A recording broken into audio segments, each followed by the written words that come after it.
now. I think at least.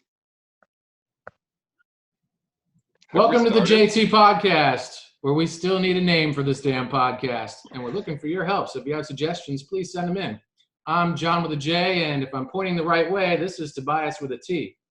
And Hi. recently I've learned that my last name in Italian translates to pepper, and his last name may, not confirmed yet, but may translate to radish. So we do have a little synergy there because a lot of people say a radish tastes like a pepper. So maybe our podcast name becomes Tastes Like Pepper. I don't know. That's crazy, but it's just an idea. So we need something that's eventually going to stick, but we're not there yet. I'd like to take this quick moment to thank our now 20 subscribers. Last week we had 0. We now have 20 subscribers. It's over pretty 100, awesome. Super awesome. 160 views. So that those of you that have viewed received a Facebook invitation to me via Messenger. We want to thank you for your time, your patience, your energy that have gone to either reading the invitation or spending some time on the video. It's super, super, supreme gratitude headed all your ways.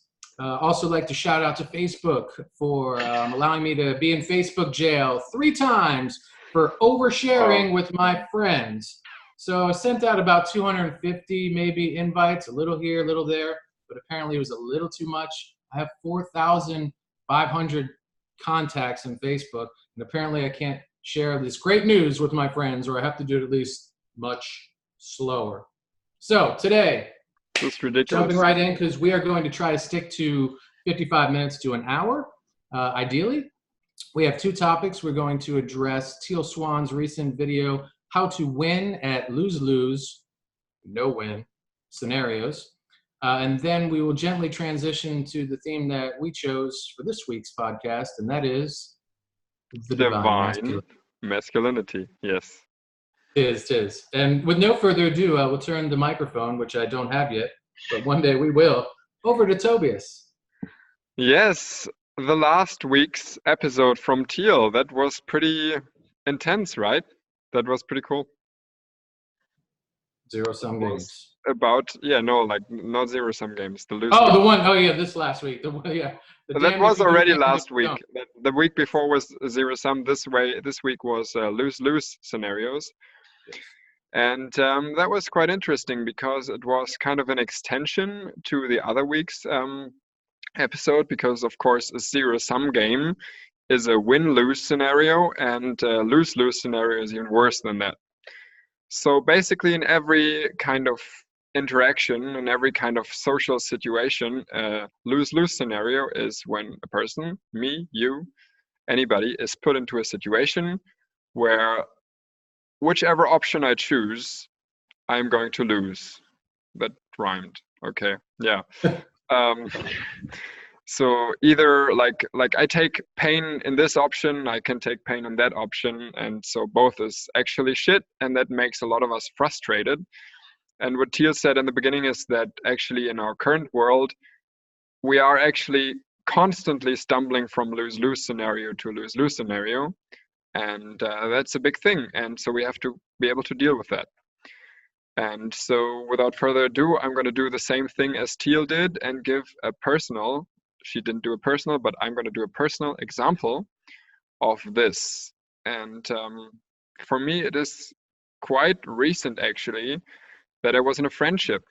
And this friendship is actually pretty much non-existent at the moment because it was a lose-lose scenario, but it is actually not that long ago that the person I was in a friendship with put me in that scenario, because we both clearly noticed, or maybe I noticed, he didn't, that we were not compatible anymore as friends. But he needed me to be in a certain way because he knew that I was helping him, that I was being there for him, that I was catering to his more like narcissistic needs for attention, for just like being expressive and being all there, and just always needing somebody to affirm him. And he needed me to do that, and I didn't want to do that anymore. So when I was actually changing our friendship, or wanting to change our friendship to something more equal, when I told him about wanting to have attunement from his side, He didn't want that. So he only wanted to have me in this old kind of friendship. So I was put in a lose-lose scenario where I could either say, I'm going to do it my way, but that was not possible. So I could either confirm to his way or say I'm out of the friendship. And both was kind of shit. But in the end, I decided to get out of the friendship because my own values were more important to me than, being somebody I wasn't for a person who didn't value me. So yeah, it's very common that we are in those scenarios. And I notice generally that I am also in those big lose-lose scenarios where I got into because I was unconscious, not being there for my needs and wants. And I really noticed that the more I reduce those scenarios, the less they will come up in the future. And that's something that gives us hope, I guess. And yeah, maybe we'll start with that. Oh, tough stuff, man. Very, very tough stuff. So, wow. It's hard to even comment on that, man. Like, you lost a friend. Yeah. You know? And moment of silence for your lost friendship, I guess. I'm just at a loss for words, really, you know? But, so in the video, she gives 3 options on, how we can handle the lose-lose. And I know you're familiar with them. We don't need to talk about them. So what would you say that was your, what option you chose? Did you? Yeah, in the end, I actually chose the dramatic way. I mean, she talks about finding a creative way to Right. solve the situation. I didn't do that. I Yeah. didn't find that. She talks about being stuck.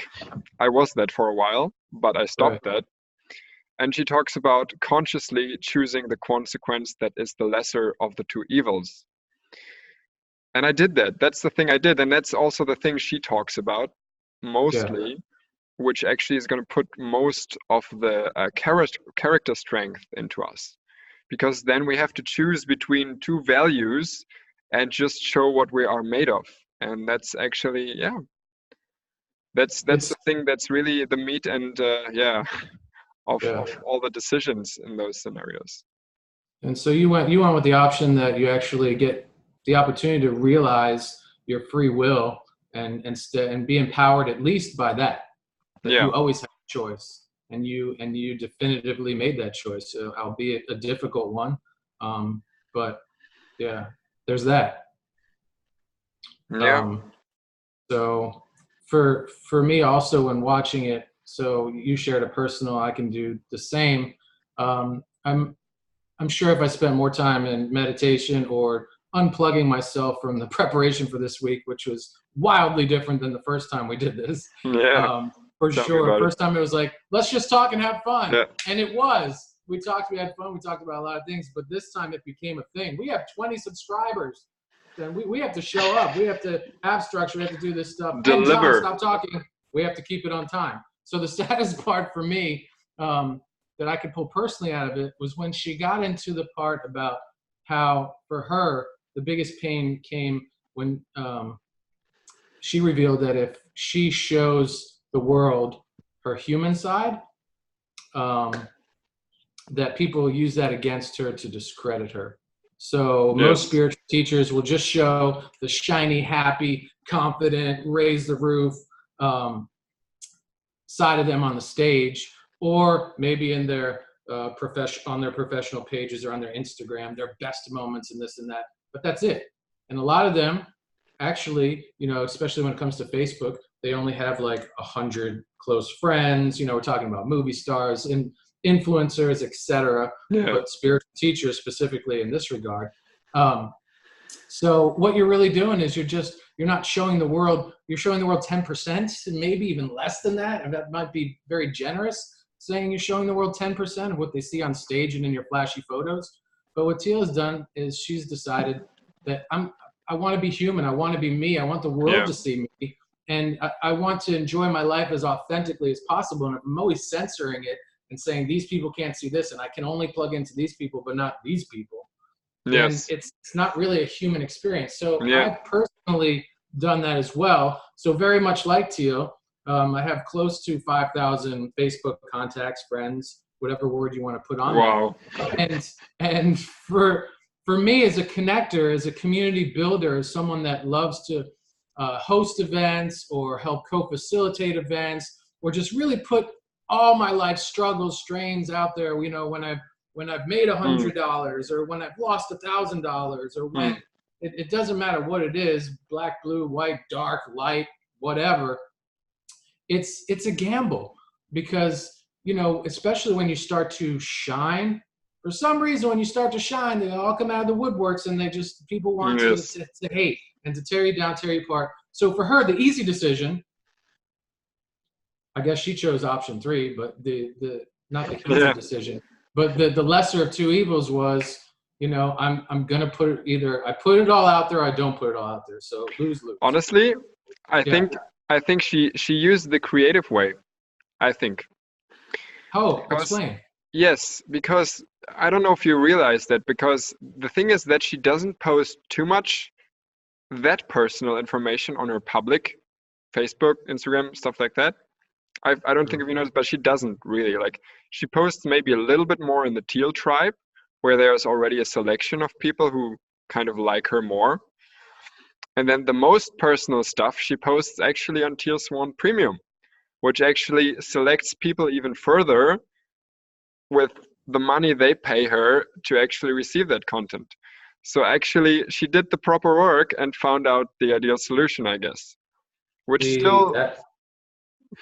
Yeah, go ahead.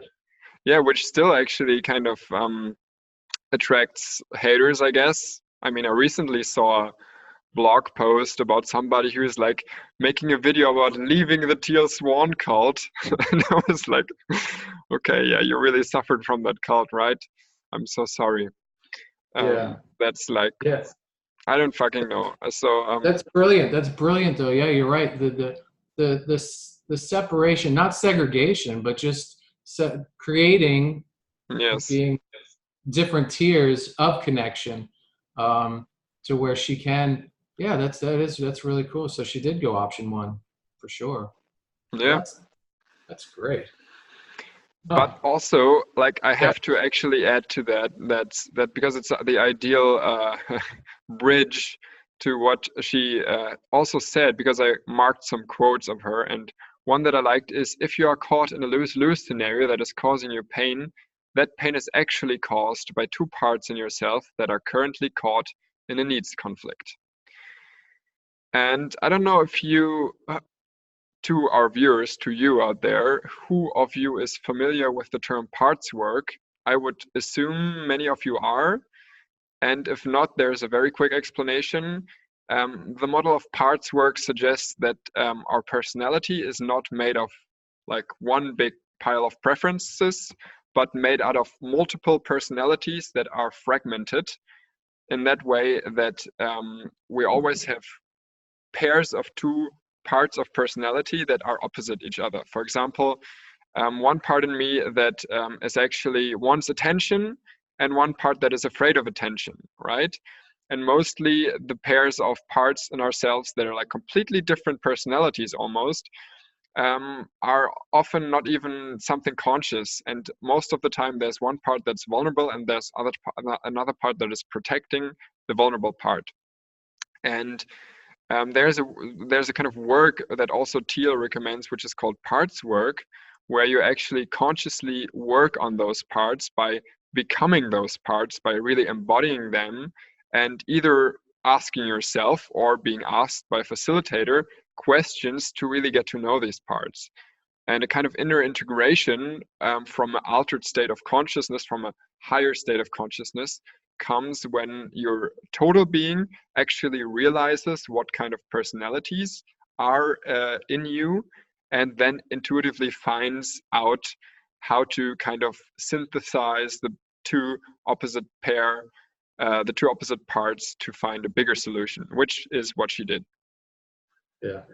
I can remember the first time I heard about parts work and how confusing and how far-fetched it sounded, and like, man, you're talking language on another planet. Like, that's not for me. That's not for me. But I did keep hearing people that I resonated with and was having a good time with et cetera, that the common thread is I love parts work. It's so much fun. I'm like, what part of parts work is like, I don't even understand what it is. But when you finally dive into it and do it, it's highly addictive, man. Yes. Like it's so revealing, so empowering. So, I mean, instantly you have more options. And I think at the end of the quote that you shared, she talked about how doing that type of work reveals more options to you to creatively maybe employ during lose-lose, damned if you do, damned if you don't scenarios. It does a lot of the times. And actually I started doing parts work on my own with video recording recently. And I did it 2 times, and the second time was really impressive because I realized, wow, I can actually facilitate myself. Like I was sitting in 2 different chairs with 2 different camera angles, and I had in front of me, like to the left kind of, so where I could from both angles see the sheet, there was a sheet of paper with questions on it, and I just treated that sheet of paper like it was a facilitator, and then kind of answered the questions intuitively and just kept talking in the parts. And I kind of found some resolve for my topic there. It was about moving outside of my flat or staying here because of feeling safe here or feeling unsafe here and wanting company, but also wanting freedom. So yeah, that was an example of parts work in my life. That's so cool that you recorded it like that. I recently got the guidance from someone that I care very deeply of. That when I asked, look, I'm looking for a little advice. And she was like, all right, what are you dealing with? And this was several weeks ago, but it feels like just yesterday. It was like, I don't understand why, with my GoFundMe that I'm hitting this plateau. Like I need X amount, but I'm way down here, and my goal is all the way up here. I'm not even close. Like what where's my resistance? What should I do? And she's like, maybe you just need to have a conversation with the aspect of the part of you that has resistance to being funded, and then the part of you that wants to get funded. So I actually, instead of sitting down and doing the chairs and all that, I needed to move. I needed to get out. And so I went for a walk. And on my left was the part of me that didn't want to get funded. And on the right was the part of me that did. And the 3 of us I must have walked for an hour. And the 3 of us had this conversation that really just blew my mind in so many ways. And I thought for sure, Tobias, that the right side was going to have this list of all these great things and why we wanted and needed this money. And that the other side was going to have like 2 reasons. Yeah. It was the reverse. Yeah, it's surprising. It's surprising a lot of the time. I know. It's really like, that's why you should do it, because it's so counterintuitive a lot of the time. Yes. We think we know ourselves, but we know nothing sometimes. And what we that know ended nothing, up John. Yes. Oh, we don't know anything. Don't listen to us. We're not therapists, doctors. No, like the quote from no, I'm just joking, because there's Game of Thrones. Did you watch Game of Thrones? No. There's a quote where this beautiful wildling girl says to the bastard Jon Snow, "You know nothing, Jon Snow." And I just said that because you're also John. You know nothing, John Pepe, right? It's like Pepe, just not Pepe, okay? John Pepe. John Pepe. No Pepe. There's no Pepe.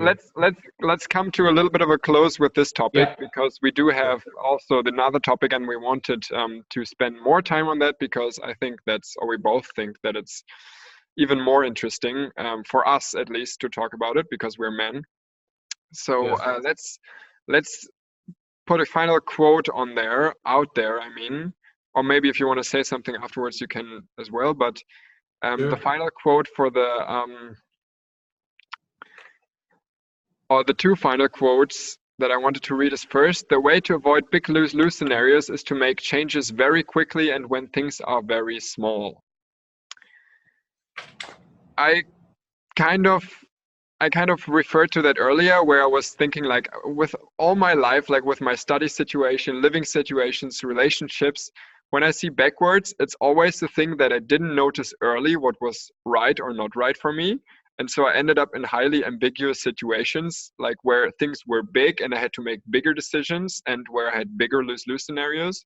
Because if you're like thinking about studying a certain thing and then you're like, oh no, I'm not going to do that because it doesn't feel right, it's easier than being 3 years in and already, or 2 years, and already having done half of the studies like I have with psychology.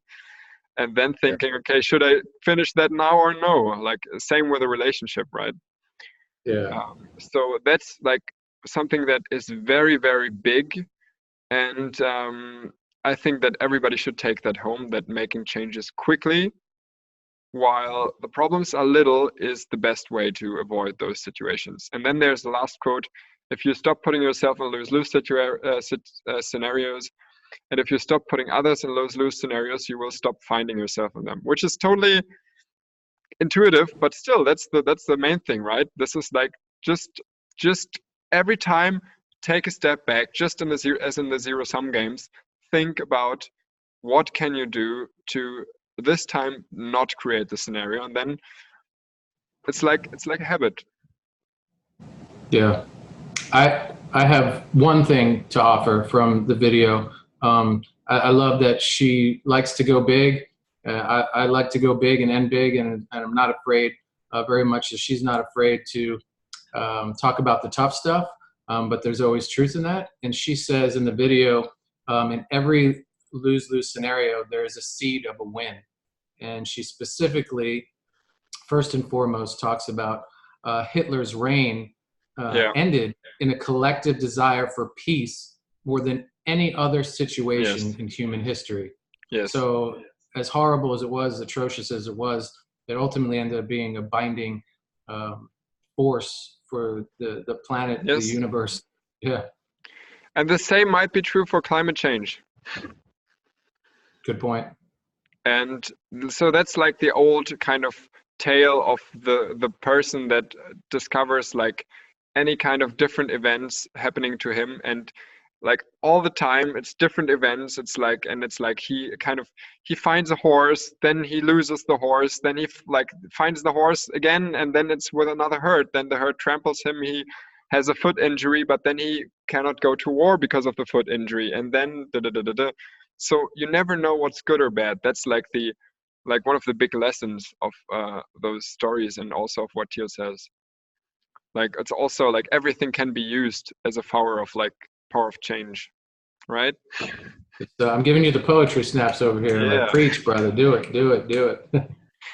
Yeah, man. Yeah, but it's hard to notice sometimes. And honestly, like personally, like to really get out of those lose-lose scenarios, sometimes it's just it takes a lot of effort. It's like a lot of creativity. Yeah. All right, man. On that note, we can transition into this week's theme, which, as previously mentioned, was the divine masculine. I don't know why I lean in and raise my eyebrow when I say that, but I will take a sip of today's tea to cleanse the palate. I am again with the matcha green tea from the land of Japan, because it's just so good, silky delicious. We have the most masculine teacups. I have, at least. Dude, I brought the elephant, bro. Okay. We have to use this as a thumbnail. Absolutely. Cheers. Cheers. Cheers. There we go. What I've added this week to my tea is this space alien looking creature here. And this is a hibiscus flower. So I just throw one in the tea, and it seeps, and the medicines come out and stuff. And it's really quite lovely. So it comes from the cranberry hibiscus plant, where the leaves are all edible. It grows prolifically here in Florida. But you just add the flower. It's entirely edible to the tea. It makes it a nice color, gives it a whole different flavor. And first time I've ever done that. Got it from a local farmer's market this past weekend, Frog Song Organics. And I know I wasn't supposed to plug anyone, but damn it, I just did. We haven't gotten to 100 subscribers, but I just plugged someone. Sorry. But divine masculine. We talked about that post. Did we talk about that in the podcast? I don't know. I think we talked about it post. No, we talked about it during. We talked about it during. Really? Yeah. Okay. Yeah. I think so. I don't know. I'm not sure. I'm not sure either. Not sure right now. So anyway, the goal was, long story short, was when we get to 100 subscribers, I am then allowed, or we are then allowed, to start endorsing or promoting local love artists, so forth and so on. Yeah, John always wants to like instantly shoot like a rocket into the world and like do everything. And I'm all at once. Let's just wait till we get the reception. I'm like the little bit more like the German sensible kind of critique type. No, not Yeah. really, but I a love, little bit, right? A little bit. yeah, yeah. But we I have to love transition now. I have a book, transition. and you cannot probably see it, right? Because it's on the yeah, it says The Way of the Superior Man. And this sounds, I don't know, it can sound a little bit weird in the wrong ears or with the wrong kind of background or trigger for a lot of women. Maybe it's not about any man being superior to women or any man like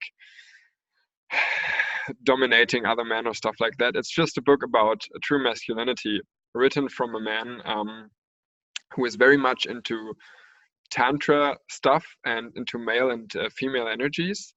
And what he wrote in this book is probably one of the best advice that can ever be given to men. And because that's so, and because he actually did a very cool way of writing it, he did short chapters. There's one thing I want to read as an introduction to the divine masculinity, because I really like it. And it goes like this. And the heading is Lean Just Beyond Your Edge. In any given moment, a man's growth is optimized if he leans just beyond his edge, his capacity, his fear. He should not be lazy, happily stagnating in the zone of security and comfort. Nor should he push far beyond his edge, stressing himself unnecessarily, unable to metabolize his experience. He should lean just slightly beyond the edge of fear and discomfort constantly in everything he does. And this is so strong for me because in every moment that I can actually remember that and keep that in mind, it has guided me throughout the last years, I would say. And ironically, actually, what we're doing right now with this podcast is just that. It is slightly leaning beyond our edge because we don't have any podcast experience. We are totally new to this. We also met only 1.5 months ago. And so we actually almost don't even really know each other. And yet still we're sitting here and talking and doing this. So without wanting to brag too much, but actually this is kind of what we're doing at the moment. But also, we acknowledge that on our path to divine masculine, we are far from perfect and we're constantly moving or trying to move in the right direction. And so this week's topic is a very personal topic for us. And the divine masculine is something that Teal as well, but many other people as well, propose to be one of the most important qualities for changing into a new world, because our world at the moment is very masculine heavy, like capitalism, success and achievement oriented societies. All those things are actually very male qualities, but they have like grown like a virus, like a fungus over the world, and have been kind of found expression in a toxic way, where the whole world has actually started feeling unsafe because of this toxic masculinity. And because the sources of real, authentic, and divine masculinity are still scarce, this is a topic we as men need to discuss with each other and with you women as well, given that there are women watching, also with you men, of course. But yeah, so without further ado, is there something you want to say as an introduction, maybe your own definition or Teal's definition, or what you found out about divine masculinity? Yeah, a few things I can bounce around. I know it's about releasing resistance to our own gender, and that's the story of my life. I'm a very stubborn human being. I have so much resistance toward anything and everything I'm coming to discover over the last few years. Just really coming to understand just how much resistance I have. And this topic, man, I have pushed this topic away probably more than any. Because I didn't understand it. You touched on the word that I wanted to utilize, and that's toxic masculinity versus divine masculinity, right? And so my whole life, I would say, I've been surrounded and pretty much pinpoint focused on these examples of toxic masculinity. So when I heard, oh, you need to embrace your divine masculine or awaken your divine masculine, or just the word masculine was an instant turn off, an instant Yes. switch, trigger, whatever for me. Like I have no desire whatsoever to investigate whatever the hell you're talking about. It triggers a deep shame, doesn't it? For a Yeah. lot of us. Yep. I It's don't want to like, be like my father. I don't want to be like yeah. my father. I don't So I want to be deny like my that. own masculinity. Yeah. I don't want to be like that asshole politician. I don't want to be Yes. like, you know, that dickhead movies, like, et cetera, et cetera, et cetera. So, But yeah, from what I am coming to learn is that not many men on this planet actually have ever, are currently, and probably not for a little while, will embody the totality of divine masculine. Maybe there's some of them that have a lot of the qualities which make yes. up the divine masculine, which I'll get into in just a moment.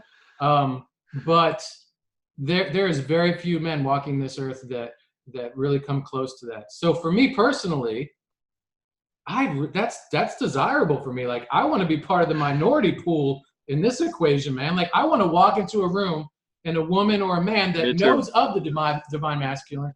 I personally want to walk in a room and have someone go, "Oh my, like that guy encompasses all of that." Like that's a goal for me, not to like show off or be any, you know, I'm a badass, look at me, but because it feels good. Also. Because yes, these things that I've been fighting for so long, that maybe my past relationship or definitely my present girlfriend, who's very much aware of this topic and what it means to her, to me, to us, to the world, you know, she's gently been dropping hints and, you know, like, oh, it'd be so, you know, it'd be so awesome if maybe, you know, you looked into this, you know, and in her wonderful, beautiful way. And I'm like, yeah, whatever. But because of this podcast, because of actually having to spend the time to do the homework, I watched videos, I've read blogs and articles and everything. And just by showing up and hearing these words and intimately trying to connect to them for the sake of this podcast, dude, Yes. lights were going off. Like, I don't want to do this for her. I don't want to do this for my daughter or anybody else. I want to actually, well, I do. But now more than ever, I want to do it for me because, like you said, it's awesome. It feels good. Yes. And so what the divine masculine represents, backtracking, is I wrote down the words: action, direction, movement, responsibility, strength, focus, fatherhood, the sun versus the moon for the divine feminine, generosity, encouragement, material abundance, clarity, intellect, authority, Yes. transformation, and growth.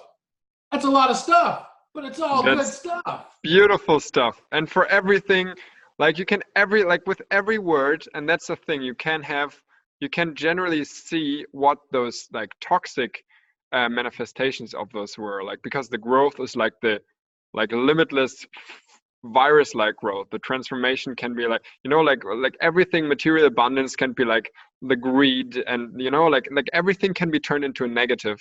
And now it's like the situation, the moment has come to turn it into a positive, saying like money is not bad, father can be responsible, can be attuned, you know, like action, direction, and movement doesn't have to be aggressive in a negative sense. It can build empires, build words, not that was a Freudian slip, worlds, I mean. We can, like, because without this masculine quality, this is like the quality of vision also, right? It's like this having a thought and making it reality. That's a very masculine thing, actually, I think. Yeah. And The dominant thing that I kept seeing coming up too, with all the different schools of thought, you know, writers, was that divine masculine ultimately is a forward moving energy. yes, it's forward. Yeah, it is forward moving, containing, and giving safety as well. That's the positive aspect, because we are in a world that feels for a lot of us very unsafe. And, you know, the general connection to that is the lack of universal, positive, divine fatherhood. So that's the connection. Like we all have father wounds, even the ones in like even the one of us that have mother wounds. Like I was recently talking to a like friend, like to a woman, Rotana. You know her actually. Shout out to Rotana if you're watching this. Um, and she actually told me, yeah, have you actually ever like really admitted to your father wounds? Like you're always doing CPs, like the completion process, the trauma healing process, on your mother wounds. But what about the father wounds? And she's totally right, because what a mother has done in malnourishing us or whatever is a lot of the time obvious to us. But the father who is behind that, who didn't give the support, who didn't make the mom feel safe, that's sometimes something that cuts even deeper, and that has left like the initial core damage. So we have to actually build that fatherhood. And I don't know, should I like tell you, I'm not a father to say that, like, but should I tell you my story? Like you're Well, I am a father, so I'll briefly, if it's okay with you, I'll briefly share something yes, about. do that Yeah, before I go into my not being a father story. yeah. So for my daughter, what I've been encouraging her is to look at those things, and I've told her openly and gently and as frequently as possible without being a bear, that when she discovers these wounds that are going to come up as she gets older and older, she's 23 now, so the time is right for that awareness to maybe start settling in. I'm like, it's Yeah. okay. You can be angry with me, mad at me. And she cuts me off all the time. She's like, Dad, Dad, Dad, Dad, Dad, Dad. You were the best dad. My friends were always like, you have the greatest father. Like, we all want your dad and your mom. Like, she's like, my parents were awesome. I'm like, okay. I But take understand that that. in, John. You have to take that in as well, right? Like, I do. Yeah, okay. no, I definitely do. And thank you for saying that, because it is a wonderful gift.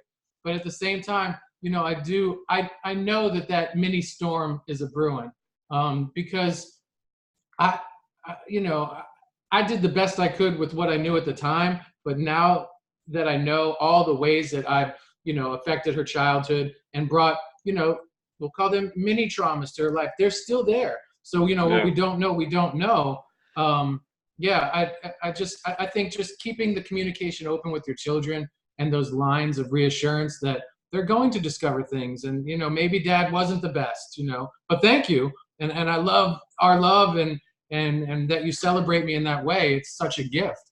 But also being there for them, if they start to feel those things of uncomfortability, to where they might normally suppress that and deny, and no, not my dad, not my dad, but giving them the invitation to feel those things as they come up as being very real, that they just haven't been aware of up until wherever they're at. Yeah. Yeah.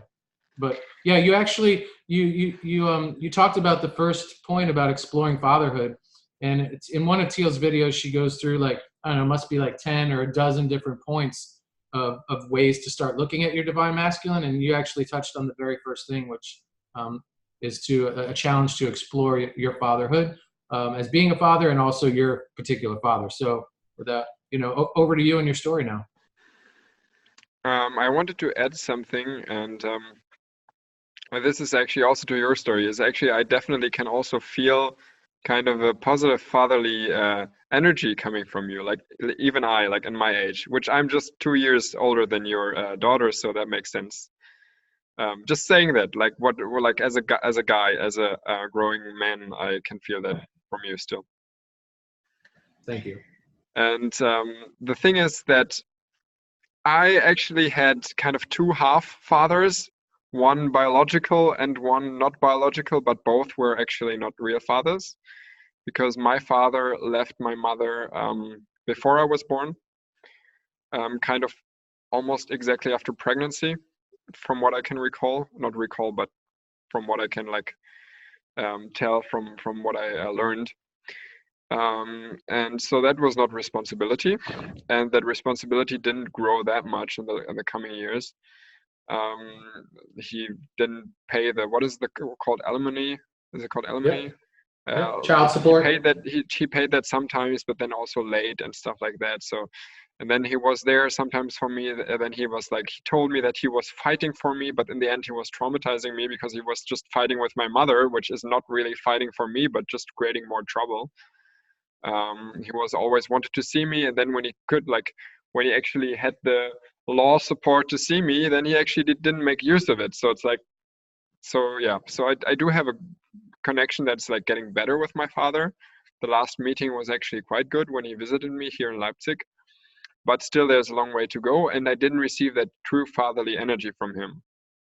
And then I had a stepdad who was there from the age of 2 for me, and or actually for my mother more, because he was with her and is still with her, but he has always been like a more like a friend to me that I can talk to and play games with.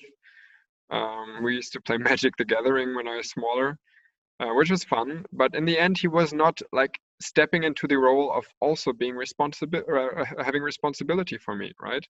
Like saying, I'm going to do this with you, I'm going to take you there, I'm going to actually maybe also support you financially a little bit, even though you're not my son, my like biological son. So he didn't do that, and he also didn't take full responsibility for the relationship with my mom from my perspective, which he probably would deny, but and also her. But from what we learned, it's always difficult to look into your own truth. So yeah. So I experienced kind of a very weird situation where all the world was telling me, yeah, you have him and you have him and your stepdad is such a good dad. And I was like, no, I don't think so. Like this was my own reality, right? And so I had kind of a damaged relationship to my masculinity and still have to a certain degree. And no surprise that I had large difficulties getting into contact with women. I didn't at all during my school time. Then in New Zealand, when I was out and about, I kind of had my first experiences, and then it kept slowly, it started rolling. And then actually a big breakthrough for me was in Berlin, in Germany, the capital. I actually found men's groups. And this like sounds like very weird, but there was this one called Männer Stammtisch, which is like a regular meeting where actually guys meet and really actually share their emotions, share their topics that really go to their heart, where they greet each other by a long hug, where they are open and honest with each other, and where they show everything about them.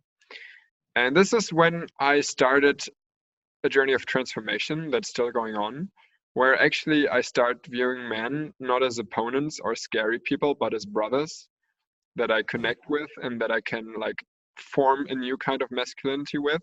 That is when did this start? That started 4 years ago. 4 years ago, basically.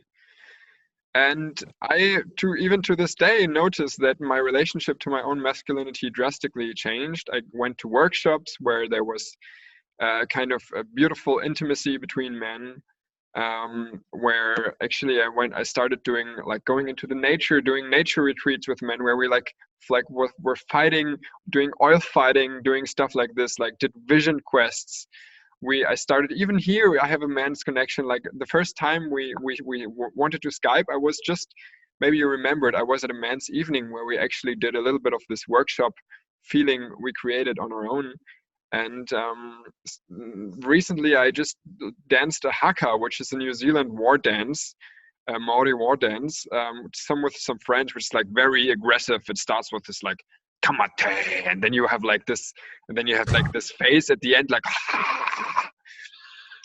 this is like really, it's really supposed to scare your opponent. And when you do this with a group of men, I can tell you it's one of the most empowering feelings you can get.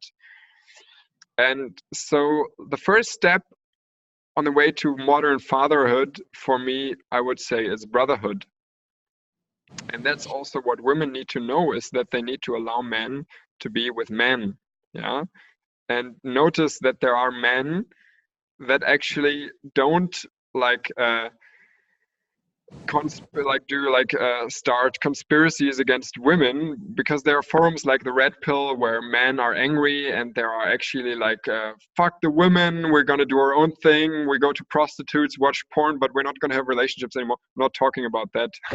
That's kind of sad, but I'm talking about positive male connections. And like it's such a big thing with men today to create that. And every man who's like watching and who has any kind of problem, like any kind of thing going on with their own masculinity, which probably most of men have, just try to connect to males more. Try to actually start seeing your fellow men as brothers, and this is the first step. Awesome. Well said. I love that you, and you know, we, before our podcast launches, we have a little bit of prep time and we talk about structure, what we're going to do. And we just hit some bullet points. I had no idea you were going to talk about men's circles. I think those are so powerful. There's not enough of them. The ones that are out there are beautiful. Sometimes it's hard to keep them going in the momentum, but when they are going, when they are regular, they are so just powerful and beautiful and wonderful. And that was a step for me too, is as you said, you alluded to, stop seeing men as opponents and like what are the other words you used? Brothers. Yeah, start seeing them as brothers, and you know, versus competition and someone trying to do bad stuff to you or whatever.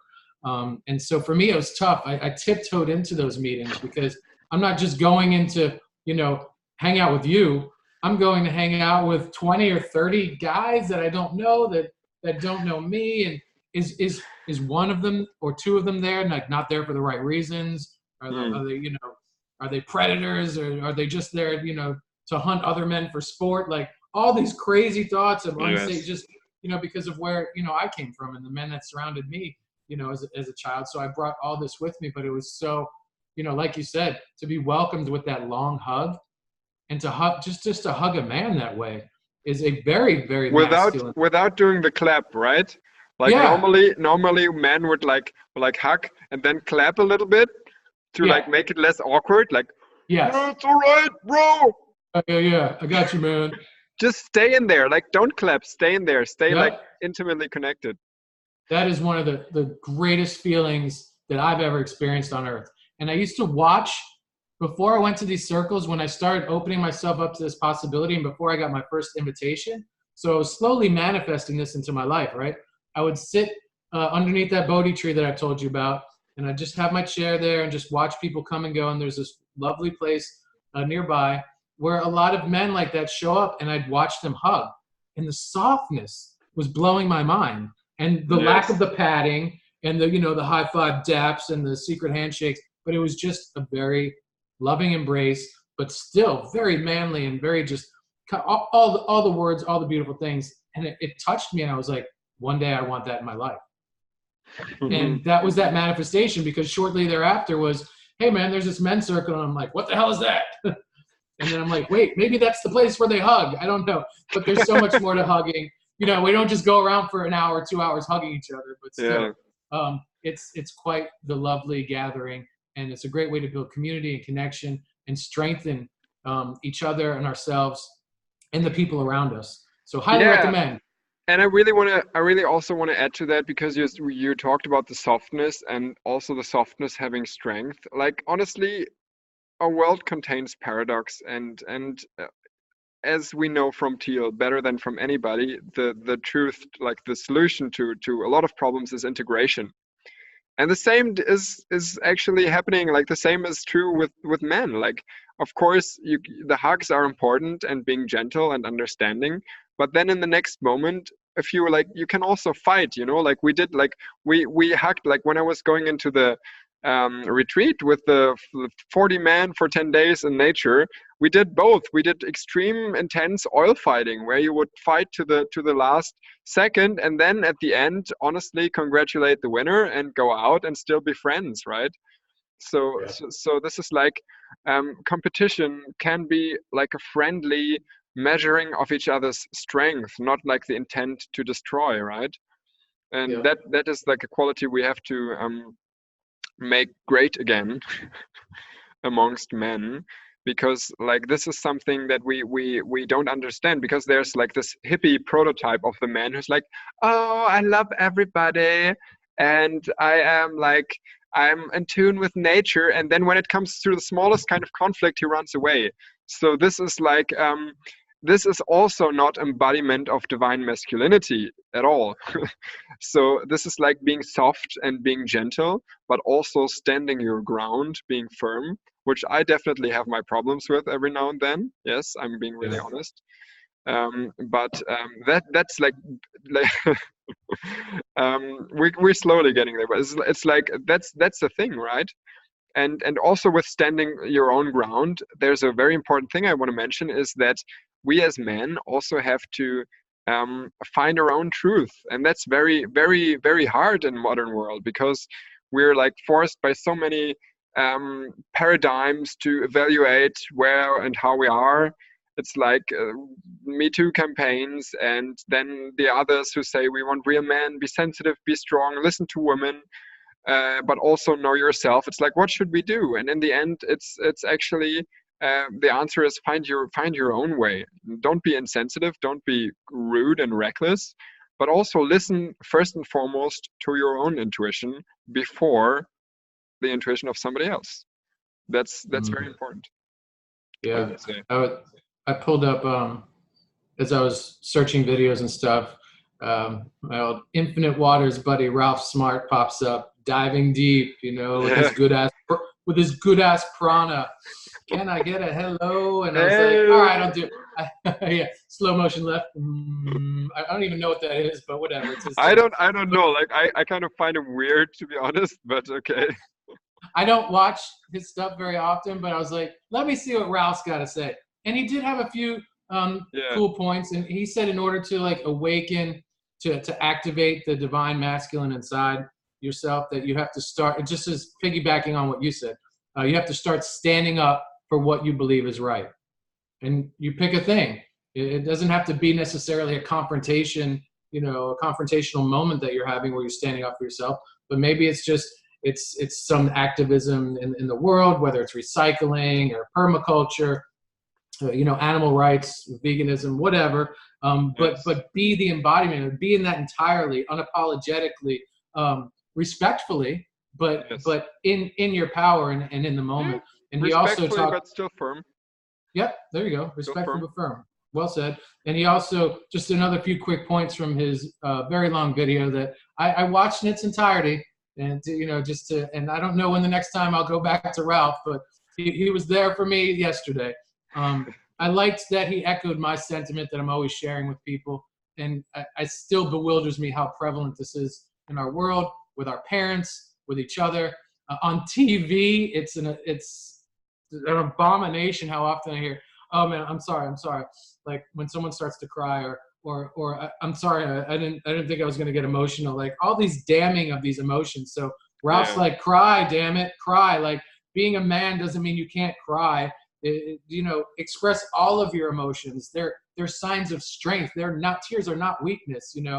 And another two more points that he had that I just wanted to grab out real quickly were being a protector, but not just of your woman, of your family, but the entire village. And you can do that by serving your community and just being present in your community and showing up, not just for your family and friends, but for everyone, for strangers, for businesses, for just at events, Yes. just by being there and connecting into what's going on around you. That is an embodiment of the divine masculine.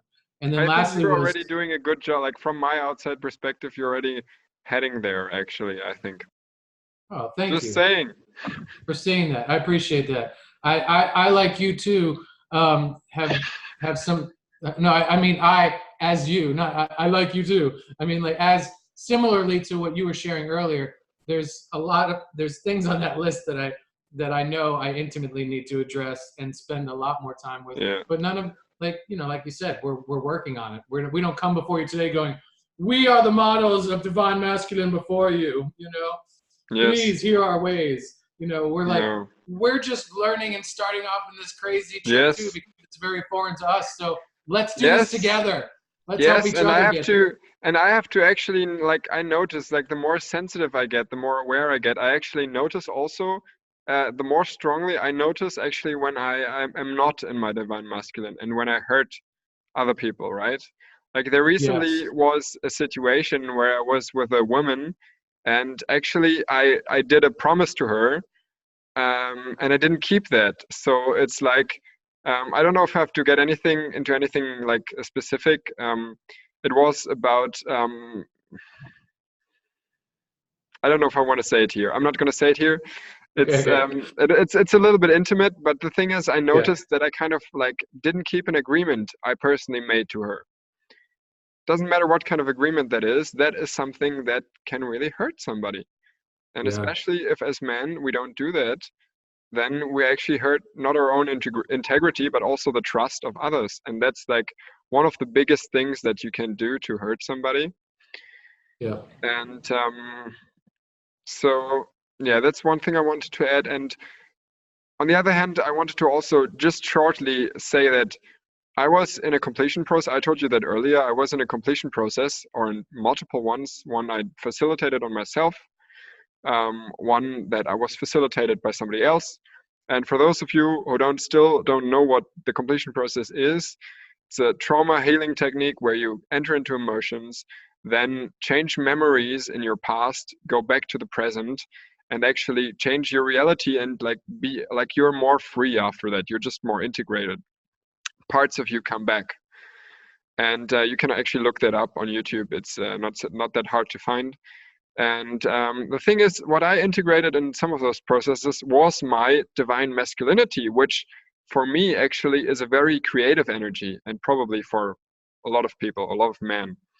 So I did that, and I actually like freed that inner artist in me, that inner creator, and this feeling of lightness, freeness, power, just like clarity in sight, like vision, like just like playfulness. Like I had this weird situation where every morning I was jogging in the park, like just normal rounds, and then I had made this process, and the day later I realized that like suddenly I saw parkours. I saw like I went through the trees, I went over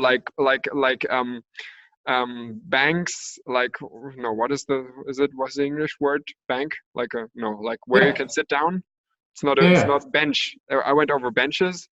Oh, I a went bench. into little pathways that I have not been before, and just so it's just an easy example, but I saw like creative ways to just alter my everyday life. And so like I think like the divine masculine is entirely like such a creative force that like if more men free that in themselves, they can actually literally change the world. And we know examples of creative persons who've done that and who have had impacts on millions of people. And when we see that exponentially growing, it's like the world can be changed quicker than ever before. And I mean, even if Teal said that the actual change, um, like the core force of change will be the divine feminine for the new world, which I kind of agree with.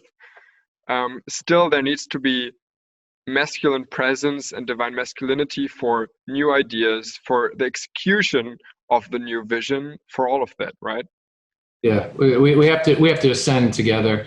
If one is moving much more exponentially faster or expanding wider than the other, that's fine. It doesn't have to be an equality, but there has to be an equal understanding and equal surgence, at least like effort being put into it. But yeah, they definitely have to ascend together for us to get to where we ideally love to be.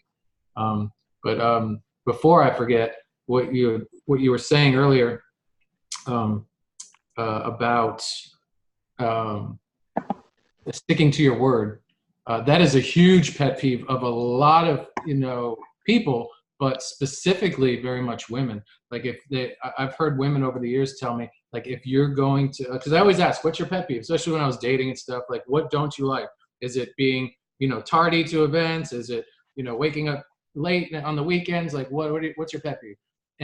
And resoundingly, it's always been like, if you say you're going to do something, follow through and do it. The biggest disappointment showing up, for a woman as a man, is following through on what you say you're going to do. Whether it's you're like, oh, we're going to go on vacation next year, or I'm going to take out the garbage on Thursday. However little or big it is, Yes. doing our best to really, and if we can't, showing up and explaining why we were unable Yes. to follow through or execute. Apologizing. being sincere. Yes. Because like the thing is that actually there's much more behind that than we actually see, because it's like the basic thing of this question every woman has to a man: can I trust you? And if a man doesn't stick to his word, and it's not about the garbage, it's about what's behind that. So yeah, Yeah. I agree. And Yeah. yeah, and as a completion process certified practitioner, I actually made a promise to you and said that I would show up for you and deal with some things that you'd like to. So just so you know, I haven't forgotten. We've just been both kind of busy. And if you're Yes. still open, and you want to do that, we'll definitely do that either this week or next, whenever's good for you. Let's discuss it later. I wanna slowly wrap it up because we're almost at we're at 40 like 8:40 p.m. It's the time here And in what time do we Germany need to be done? right now.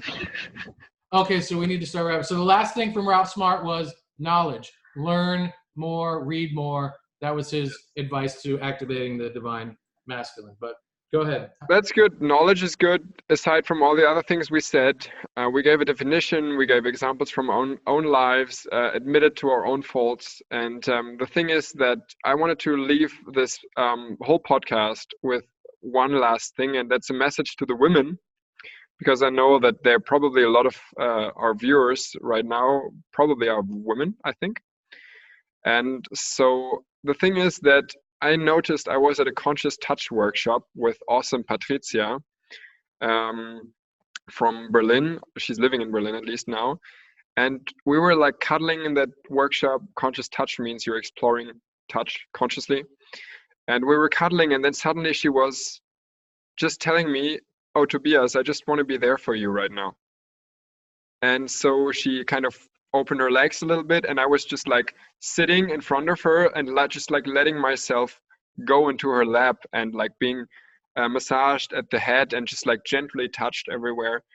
And the way she did it, she was really a tantra expert, or is, was so comforting for me that I felt really like this feeling of just letting, like falling into her like completely. And this is a feeling that a lot of men just need, just like being received or being just like held, not really held maybe, but just like supported and gently touched, just not by touch itself, just by physical, also by like emotional touch, by words. We want to feel encouraged. We want to feel like we can be men, like we can be both soft and hard and strong. And yeah, just for any woman, if you can give a man that feeling, that's awesome. I mean, don't settle for anybody who's abusing you. Of course, that's not the thing I'm saying. But if a man is honestly giving his best and honestly going on the way to step into his masculinity, and you can find any way to encourage him to do that, that's one of the most beautiful gifts that a woman can give a man, I think.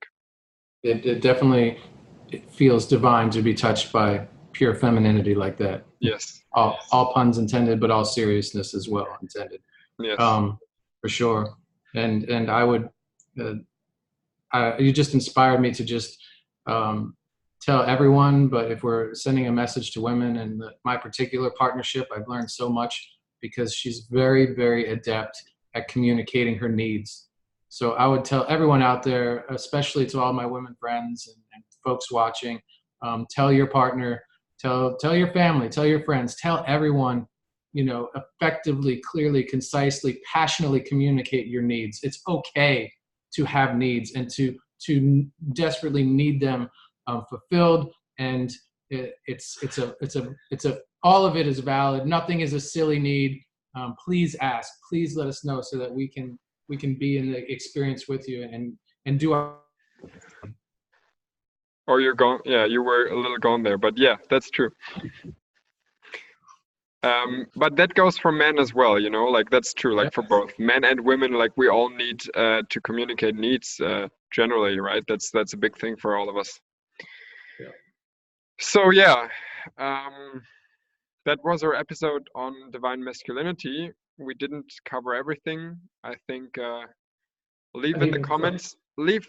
No, we covered a small fraction. Leave everything you want us to know or you want to discuss or ask in the comments, and we love to hear your feedback and your honest and sincere suggestions for how we can make things different in a fun way, how we can make them better. We're still growing and we're still learning. I mean, we just started basically. So yeah, everything is appreciated if it stays in a respectful tone. That would be the best, because yeah, we're also sensitive, both of us, and we can deal with shitty comments, but maybe not as much as yeah, maybe we shouldn't do it too much. No shitty. No shitty. No shitty Keep the comments. shit. I mean, the age-old adage, please. If you don't have something nice to say, don't say it at all. It's not serving anyone Yeah, any no, I great mean, like, good. nice. It can also be a suggestion, but you can always say it in a positive way, right? Yeah, constructive is the word that you use. Constructive criticism. Yes, that's the way. We love that. We want to grow. I sent a message to someone just yesterday. We'll wrap it up, I promise. And Yes. they replied back with a video clip that you've got me very much to become a fan of. So thank you for that on the Facebook. And she was saying how synchronistic this message was that I sent this invitation to our podcast, because her and her friend just started one. And I instantly said back, sent back voice clip saying like, hey, let's collaborate. Let's learn together. As we stumble through this process and we find, whether they're recording devices, software, editing, hardware with microphones, cameras, whatever, like, let's share in this knowledge. We're not competing. We're going to blow it up. We're going to blow it up together.